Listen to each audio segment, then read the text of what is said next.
Every year, people spend billions of dollars trying to buy back what a seed once delivered quietly in a clay bowl. Capsules with bright labels, powders with patented names, extracts standardized until the plant they came from is almost unrecognizable. And then you open an ancient text and find seeds. Not decorations, not background details, seeds measured in tithes. Seeds compared to manna. Seeds beaten carefully with a rod because they were too valuable to crush carelessly. Seeds planted into the teaching of Jesus because everyone listening knew what power could hide inside something small. Today we are walking through 12 seeds from Scripture, from the biblical world, and from the ancient medical traditions that surrounded it. Some are named directly. Some sit in the agricultural world behind the text. Some appear so ordinary that most readers pass over them without noticing what they carried. Pay close attention to number 1. It is one of the least glamorous seeds on this list, and yet modern trials keep returning to it because of what it may do to blood sugar, appetite, cholesterol, and the slow metabolic exhaustion that defines so much of modern life. And stay with us for number 7. Jesus used that seed as the image of the smallest beginning that can still become something larger than anyone expected. But beneath the metaphor is a chemical event so precise that it only begins when the seed is damaged. That detail changes everything. Let us begin. Number 12. Dill seed, the quiet digestive seed Jesus placed inside a warning. In Matthew 23:23, Jesus names 3 garden plants in a sentence. Most people remember for its rebuke, not its botany. Mint, dill, cumin. The point of the passage is moral. He tells the Pharisees they have measured out the small things while neglecting justice, mercy, and faithfulness. But the small things he names are not random. You do not tithe something that has no value. Dill was not a weed in the corner of the garden. It was cultivated. It was measured. It had household importance. In the ancient Mediterranean, dill seed was used after meals, given to children with unsettled stomachs, and carried by travelers who knew that unfamiliar food could change the body faster than unfamiliar roads. Here is what most people never learn about dill. The seed and the leaf are not the same medicine. The soft green fronds carry one aromatic profile. The dried seed carries another. Dill seed contains carvone, limonene, and other volatile compounds that traditional systems associated with what older herbalists called carminative action, the easing of gas, spasm, and heaviness after eating. Modern research on dill is not as large as the research on some seeds we will reach later, and that matters to say honestly. But laboratory and small human studies have explored dill for digestive smooth muscle activity, antioxidant compounds, and possible effects on lipids and glucose. The evidence is still developing. The traditional use, however, is ancient, consistent, and geographically wide. Here is the preparation detail. Dill seed should not be boiled violently. Its most interesting compounds are aromatic, and aromatics leave with steam. Lightly crush 1 teaspoon of dill seed. Do not powder it. Just crack the shell. Pour over water that has just come off the boil. Cover the cup. That cover matters. Let it sit for 10 minutes. Then strain. The taste is warm, grassy, slightly sweet, and faintly sharp at the edge. It feels like something meant to follow a heavy meal. That is what dill was for. Not a miracle, not a replacement for medicine. A seed that knew its place. A small household remedy for the first place disorder often begins. The gut. Jesus named dill while exposing hypocrisy. But the fact that dill belonged in the sentence at all tells us something about the world he lived in. The smallest seeds were not ignored there. They were measured. Number 11. Anise seed, the breath seed of ancient tables. Some translations of Matthew 23:23 render the word as dill. Older English translations use anise. That translation history is not just a linguistic footnote. It opens a door into a whole category of ancient seeds that lived at the boundary between food and medicine. Anise was one of them. In the ancient Mediterranean, anise seed followed the meal. It sweetened the breath. It warmed the stomach. It moved from Greek medicine to Roman kitchens to Middle Eastern households with a consistency that tells you the use was not decorative. The seed is small, ridged, gray-green, easy to overlook. Crush it between your fingers and the smell is immediate. Sweet, licorice, warm, familiar, almost confectionery. But sweetness can hide chemistry. Anise seed contains anethole, the same aromatic compound that gives fennel and star anise their recognizable flavor. Anethole has been studied for antimicrobial, anti-inflammatory, and smooth muscle effects in laboratory setting. Traditional physicians used anise for cough, bloating, milk flow after childbirth, and the heavy feeling that came when digestion slowed. Here is the part that changes how you see the ancient table. The meal did not end when the food disappeared. The meal ended when the body had been helped to carry it. That is a different way of thinking. Modern eating often stops at taste. Ancient eating continued into digestion. What happens after the meal mattered as much as what happened during it. Anise seed was part of that aftercare. To prepare it, lightly crush half a teaspoon to 1 teaspoon of whole anise seeds and steep them covered in hot water for 8 to 10 minutes. Covered. Again, because the aroma is not decoration. It is part of the active fraction. If the smell fills the room while the cup sits uncovered, some of what you wanted in the cup has left the cup.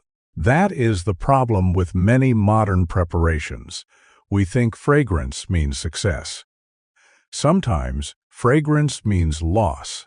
A traditional cough preparation combined anise seed with raw honey after the liquid had cooled below scalding temperature.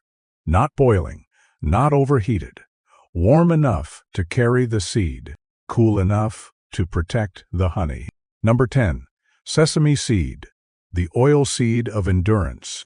Sesame is not named directly in the canonical Bible the way cumin or mustard is, and that honesty matters.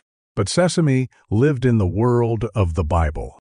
It was cultivated across Mesopotamia, Egypt, and the broader ancient Near East. It appears in ancient texts, trade records, and food traditions surrounding the biblical world. It was one of the great oil seeds of antiquity, valued because it could do something essential in a hot climate. It could keep. Sesame oil resists rancidity better than many other oils because sesame contains lignans, especially sesamin and sesamoline. Those compounds help stabilize the oil, and modern research has explored them for antioxidant activity, lipid metabolism, and inflammatory signaling.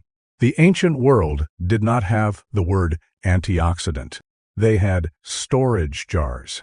They had heat.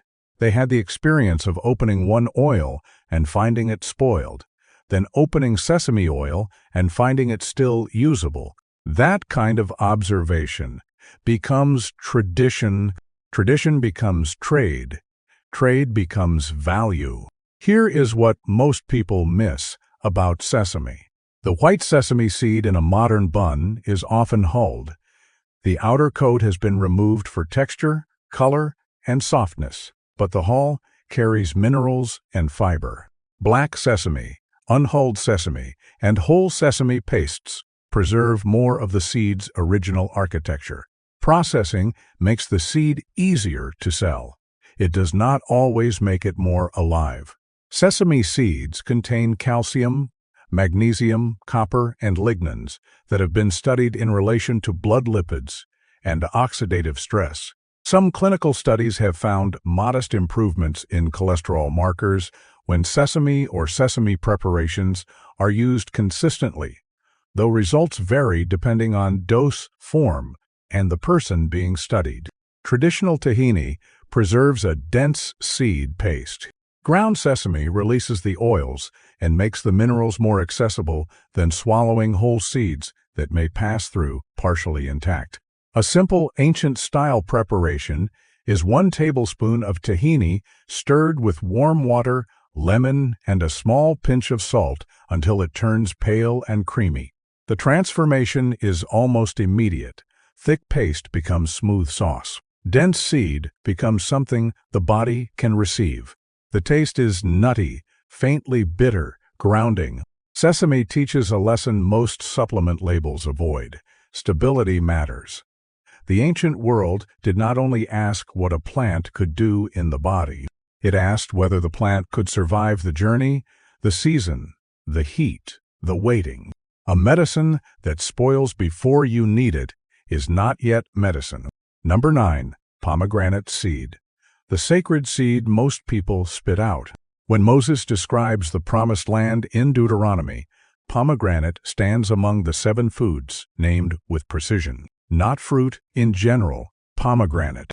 In Exodus, pomegranate forms are sewn into the hem of the high priest's robe. In Solomon's temple, pomegranates crown the pillars.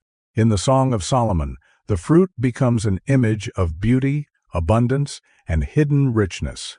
But the pomegranate is not just juice. It is seeds. Each aril is a small chamber, a jewel of juice wrapped around a hard seed core. Most people chew the sweetness and try to avoid the center. Some spit it out. Some buy juice and never encounter the seed at all. That is a modern loss. The seed core contains oils, including punicic acid, a conjugated fatty acid that researchers have studied for effects related to inflammatory signaling and lipid metabolism. The juice carries polyphenols. The rind carries even more tannins. The seed carries a different fraction entirely. 1 fruit, multiple medicines. The ancient world understood this better than we do. Persian, Ayurvedic, Egyptian, and Mediterranean traditions used peel, juice, flower, bark, and seed in different ways. They did not flatten the fruit into a beverage. They separated its parts because they had learned that different parts did different things. Here is the practical detail. If you drink only filtered pomegranate juice, you are receiving 1 part of the fruit. If you eat the whole arils and chew the seed, you are receiving something broader. If you dry and prepare the rind carefully, you are working with an entirely different concentration of tannins. These are not interchangeable. For a simple whole seed preparation, remove the arils from a fresh pomegranate and eat them slowly, chewing enough to break many of the seed cores. Add them to yogurt, barley, or a simple salad with olive oil. Do not drown them in sugar. The tartness is part of the fruit, is nature. The sensation matters. Sweet first, then astringent, then the small resistance of the seed. That resistance is the point. A seed is not designed to be effortless. It asks something of the mouth. It slows the eater down. It reminds the body that nourishment is not always smooth. The pomegranate was placed on the priest's robe because it meant abundance. But abundance was not only in the red juice, it was in the hidden seed most people now discard. Number 8. Grape seed. The medicine left after the wine is poured. The vine runs through Scripture like a root underground. Noah plants a vineyard. The spies carry grapes back from the land. Jesus speaks of vine and branches. The Last Supper carries wine into the center of Christian memory. But after the pressing, after the juice runs, after the wine begins, something remains. Skins, stems, seeds. Modern industry calls this pomace. Ancient people called it useful. Grape seeds contain oligomeric proanthocyanidins, often shortened to OPSES, a group of polyphenols studied for vascular function, oxidative stress, and capillary integrity. Grapeseed extracts today appear in supplement bottles with expensive labels. But the seed was always there, sitting inside the fruit, surviving the press. Here is what most people never think about. A grape seed is bitter because it is concentrated. Bitterness is not always a flaw. In plants, bitterness often signals defense compounds, tannins, phenolics, things the plant made to protect itself from being eaten too easily. The same compounds that protect the seed can become interesting to human biology in small amounts. The ancients did not isolate APS, but they did consume whole grapes, pressed wines that carried skin and seed contact, and traditional preparations that did not always separate the fruit as aggressively as modern processing does. Clinical research on grapeseed extract has explored blood pressure, endothelial function, LDL, oxidation, and inflammation markers. Results are mixed but promising in some areas, especially when standardized extracts are used. That does not mean grapeseed replaces cardiovascular medication. It means the seed contains compounds serious enough that researchers keep studying them. Storage matters with seeds. Once a seed is ground, it becomes vulnerable. Oxygen enters, oils oxidize. The clock starts. That is why whole seeds are such brilliant vessels. They protect what is inside until the moment of use. The vine gave the ancient world wine, but the seed carried a quieter message. What remains after extraction may be where some of the most concentrated value was hiding. Modern supplements often begin with the leftovers of ancient food. That should humble us. Number 7. Mustard seed. The small beginning that only activates when broken. Jesus could have chosen a cedar. He could have chosen an olive tree, a fig tree, a date palm, something large, familiar, impressive. Instead, in Matthew 13, he chooses the mustard seed. The kingdom of heaven is like a mustard seed, small when it is sown, yet growing into something that becomes larger than the garden plants around it. Everyone listening would have understood the image. Mustard was common. Mustard was common. Mustard was pungent. Mustard was small enough to dismiss until it was not. But beneath the teaching is a biological detail that makes the metaphor even sharper. Mustard's most important compounds are not fully active while the seed remains intact.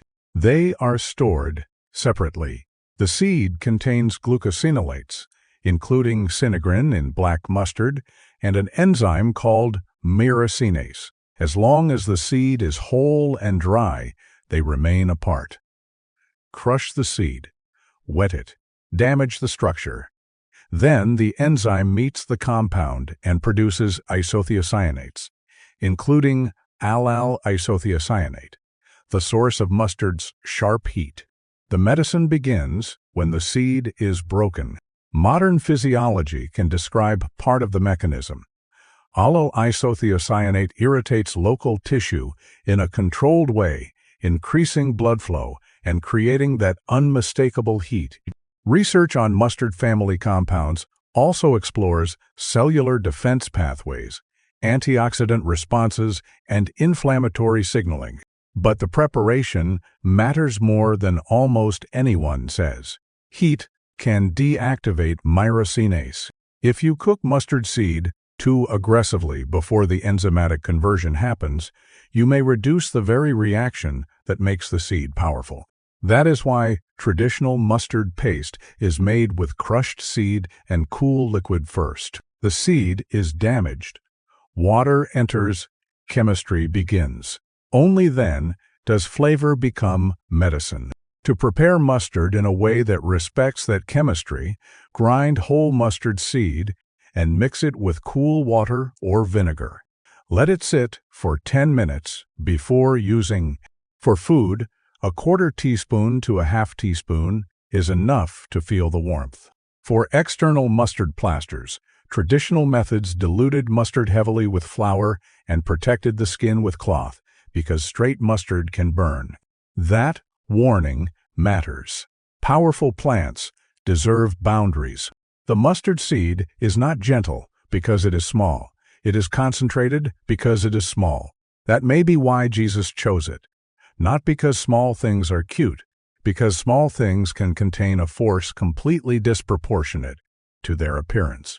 The seed must be planted. The seed must be broken. The seed must meet the right conditions. Only then does the hidden thing become visible. Number 6. Black cumin seed. The Isaiah seed beaten carefully, not crushed carelessly. In Isaiah 28, the prophet gives one of the most surprisingly detailed agricultural passages in Scripture. He describes the farmer preparing the ground, scattering black cumin, sowing cumin, placing wheat and barley in their proper places. Then he pauses over the harvest. Black cumin is not threshed with a heavy sledge. Cumin is not rolled under a cartwheel. Black cumin is beaten out with a stick, and cumin with a rod. Black cumin, commonly identified with Nigella sativa, in many discussions of this passage, has been used for centuries across Middle Eastern, North African, and South Asian traditions. The seeds are small, matte black, angular, and intensely aromatic when crushed. They taste bitter, peppery, slightly onion-like, with a warmth that sits deep in the throat. The primary compound researchers discuss is thymoquinone, though the seed contains a broader oil and phytochemical profile. Clinical trials and meta-analyses have explored Nigella sativa for blood pressure, lipids, inflammatory markers, asthma symptoms, glucose metabolism, and body weight. Some results are promising, especially as an adjunct, but the quality of studies varies, and the evidence should not be exaggerated. That restraint is important. A seed can be valuable without becoming a miracle. Here is the part Isaiah understood that modern supplement culture often forgets. Handling changes outcome. Black cumin seed oil is vulnerable to heat, light, oxidation, and adulteration. Ground black seed loses potency faster than whole seed. Cheap oils may be diluted. Capsules may hide poor quality behind a confident label. The ancient farmer beat the seed carefully because the seed had to remain worth using after harvest. Care was part of the medicine. A traditional preparation is to lightly crush half a teaspoon of whole black cumin seeds just before use. Mix with raw honey and take with food. Another is to warm the seeds gently in food without frying them hard. If using oil, it should be cold-pressed, stored in dark glass, and tasted for freshness. Rancid seed oil is not a health practice. It is damaged fat. The smell should be strong, peppery, alive, not flat, not stale, not hidden under artificial flavor. Isaiah's passage is not a supplement protocol. It is a lesson in proportion. The farmer does not treat every seed the same, because wisdom knows that force must fit the thing being handled. Some bodies need the same lesson. Not more pressure, not stronger intervention, not a heavier wheel rolled over everything. The right seed, the right tool, the right timing. Black cumin carries that lesson in a form small enough to fit in the palm. Number 5. Cumin seed. The iron-rich seed. Jesus said people measured to the 10th. Cumin appears beside mint and dill in Matthew 23:23, and it appears in Isaiah's agricultural teaching as a seed harvested with care. That double appearance matters.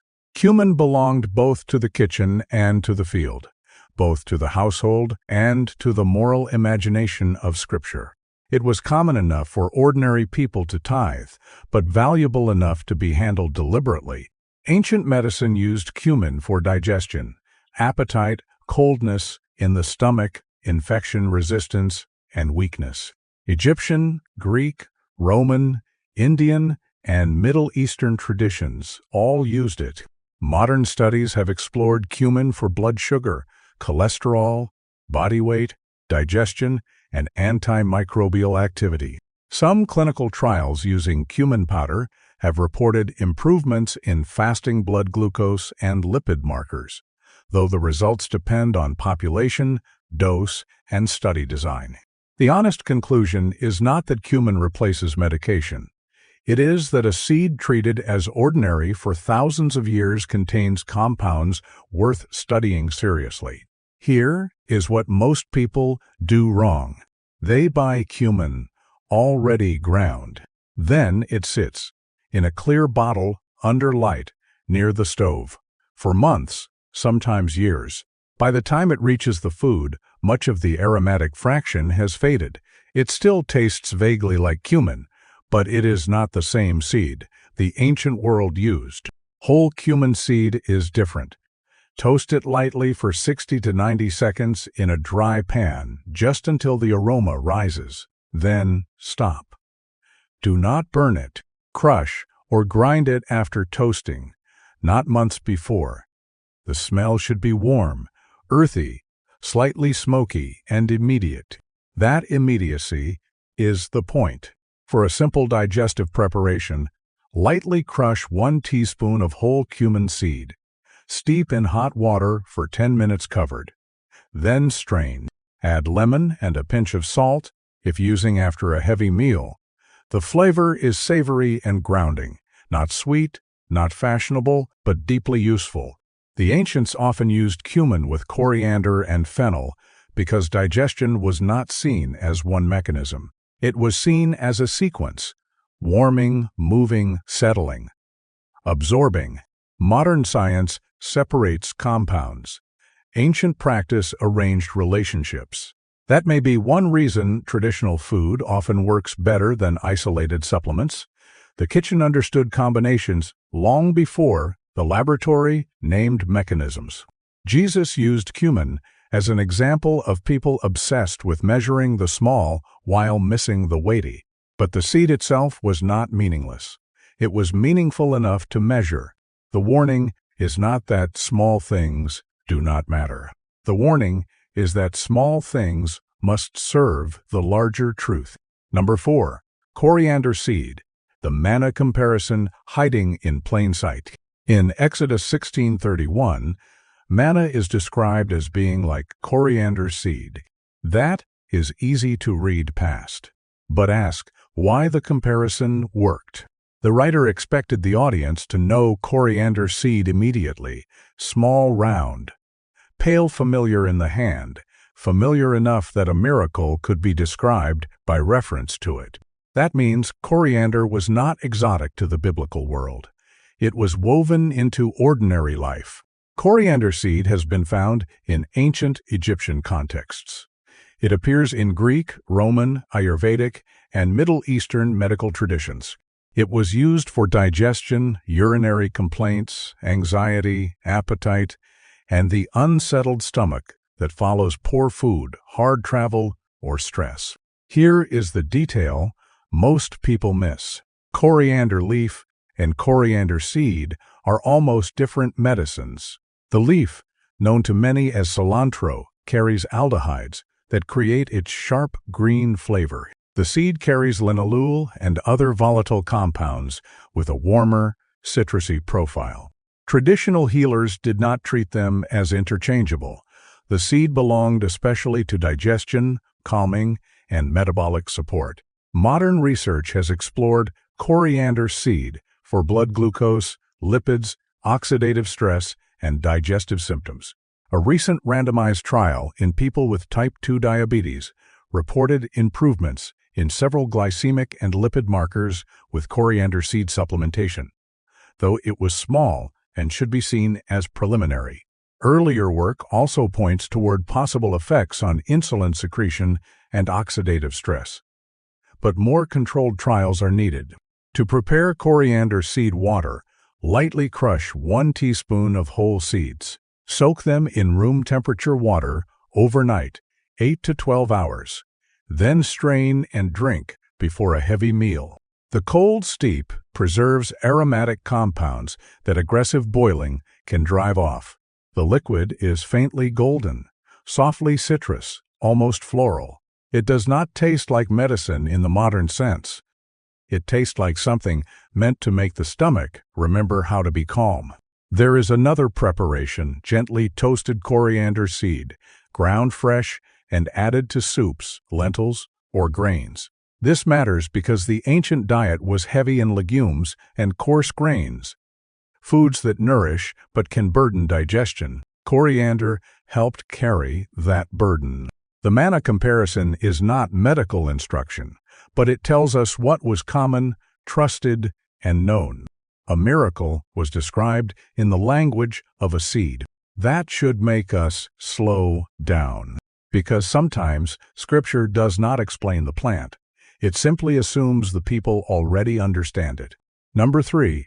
Flaxseed, the linen plant with a heart hidden in the seed. Flax appears in Scripture, not first as food, but as fiber. Egypt's flax is mentioned in Exodus. Linen garments appear again and again in priestly, royal, and burial contexts.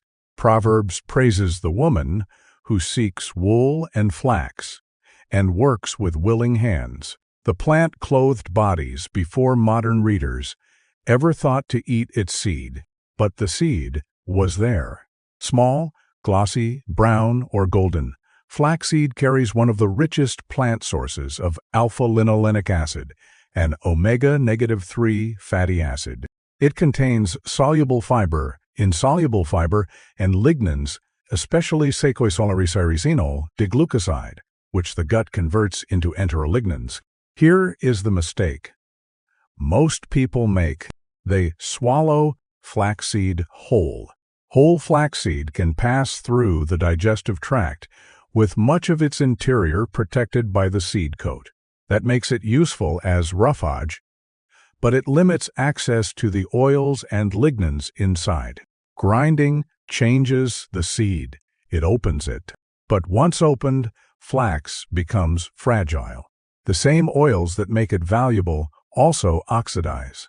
Pre-ground flax stored warm, exposed to light and oxygen, slowly loses the quality people are trying to buy.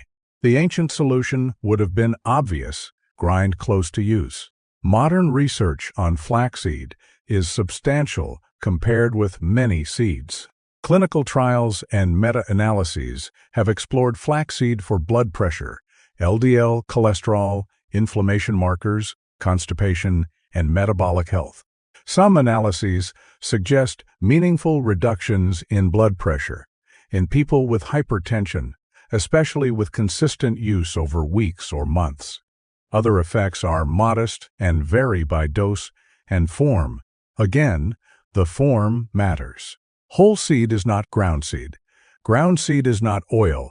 Oil is not lignin extract. Each has a different profile. For a daily preparation, grind 1 tablespoon of whole flaxseed fresh in a small grinder. Stir it into warm porridge, yogurt, or water after cooking, not before. Do not boil the ground seed hard. Let it thicken. It will form a soft gel because of its soluble fiber. That gel is part of the medicine. In the gut, soluble fiber changes the movement of glucose and cholesterol. It slows, it binds, it feeds bacteria. It turns a tiny seed into a quiet architecture of delay. That is not dramatic. It is better than dramatic. It is repeatable. Flax clothed the priests in linen, but inside the same plant was a seed that seems designed for the inner fabric of the body: vessels, membranes, gut lining, rhythms of elimination, the slow pressure of blood against arterial walls. The linen was visible. The seed was hidden. Both mattered. Number 2. Fennel seed, the sweet seed that teaches the body to release pressure. Fennel does not stand in the biblical text as prominently as mustard or cumin, but it belonged to the ancient Mediterranean table and medical world that surrounded Scripture. Greek physicians used it. Roman households used it.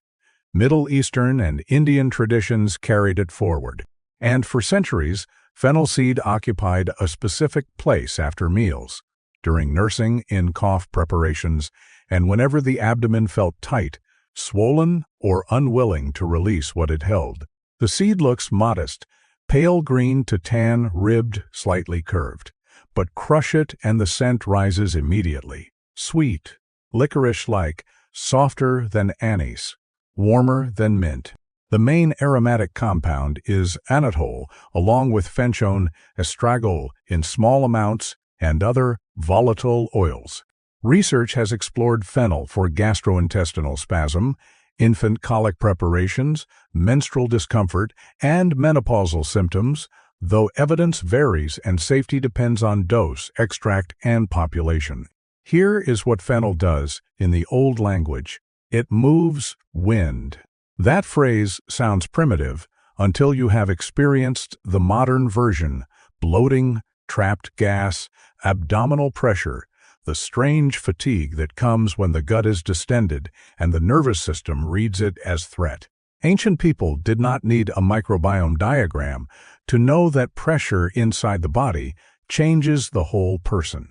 For a traditional preparation, chew half a teaspoon of fennel seeds slowly after a meal, or crush 1 teaspoon and steep covered in hot water for 10 minutes. Covered, because again the volatile oils matter. The taste is sweet enough that it needs no sugar. The warmth moves downward. In some traditions, fennel was combined with cumin and coriander after heavy meals. 3 seeds, 3 actions, sweet release, earthy warmth, citrus calm. A pharmacy in a spoon. Modern supplement culture often isolates and intensifies.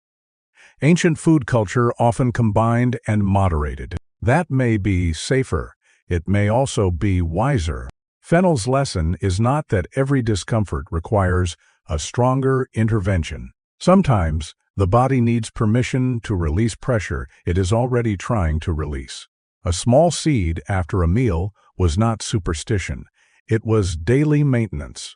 The kind no one celebrates because it prevents the crisis rather than rescuing us from one. Number 1.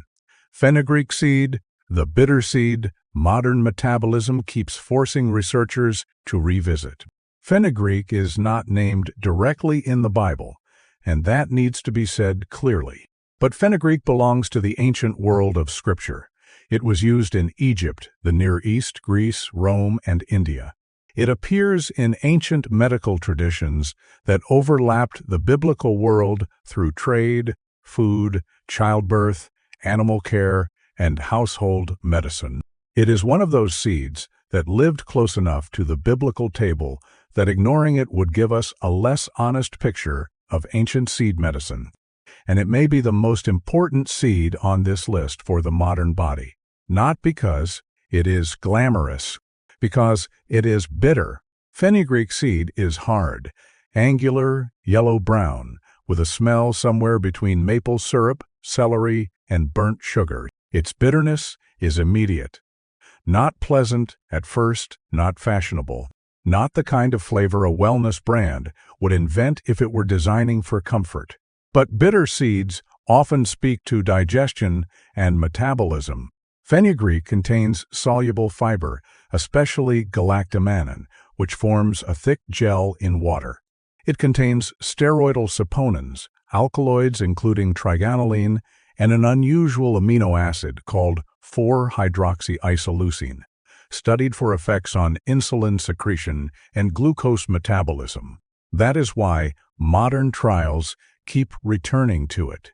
Research on fenugreek has examined fasting blood glucose, post-gen meal glucose, OSI cholesterol, triglycerides, appetite, and body composition. Meta-analyses of randomized trials suggest fenugreek may improve some glycemic markers in people with type 2 diabetes or prediabetes. Though results vary and study quality is not uniform, some newer reviews are more cautious about which markers improve consistently. Here is the preparation detail. Most people miss fenugreek changes. When soaked, dry seeds are hard and intensely bitter. Soak 1 teaspoon overnight in water and they swell. The water turns yellow gold. The texture becomes mucilaginous. That gel is not a flaw. It is the soluble fiber becoming visible. Drink the soaking water and chew the softened seeds with food, or grind soaked seeds into a paste with lemon, olive oil, and a small amount of salt. In Indian and Middle Eastern kitchens, fenugreek appears in breads, stews, pickles, spice blends, and postpartum preparations. The dose is culinary but consistent. Consistency is the ancient secret modern people rarely want. We want the dramatic intervention, the capsule that announces itself, the immediate correction. Fenugreek works in a different emotional register: slow, bitter, repetitive, metabolic. It belongs to the person willing to change the daily table, not the person hunting for a magic powder while leaving everything else untouched.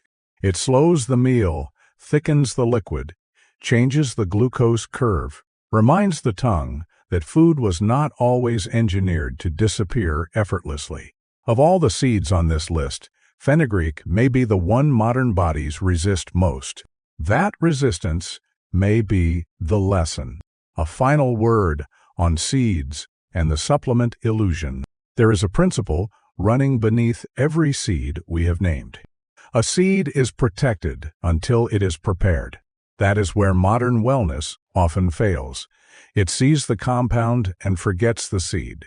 It sees the extract and forgets the preparation.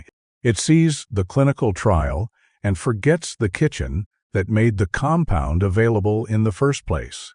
We want glucosinolates without grinding mustard correctly. We want lignans without grinding flax fresh.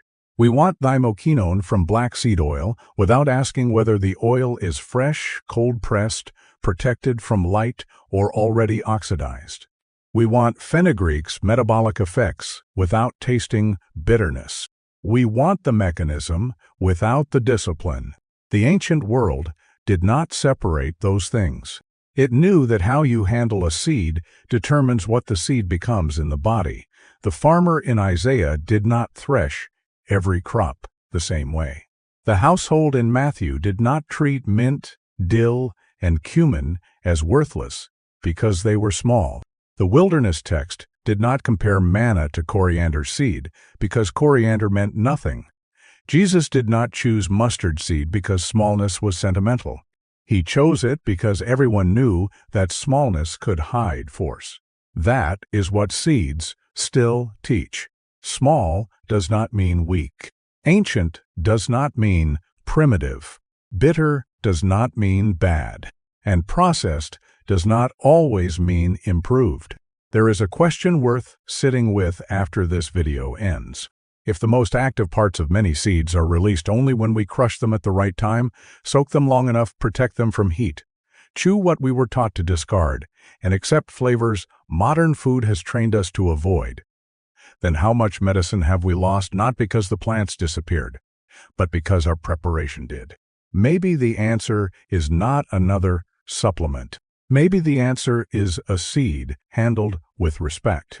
Whole, fresh, prepared carefully, used consistently, understood more deeply. That is not nostalgia. It is chemistry with memory. If this added something to your understanding, share it with someone who still thinks seeds are just toppings. Subscribe if you want to keep exploring the place where scripture, ancient practice, and modern research meet without hype and without forgetting the preparation. And tell us in the comments which seed surprised you most. Which one have you been using wrong? And which one will you prepare differently tomorrow?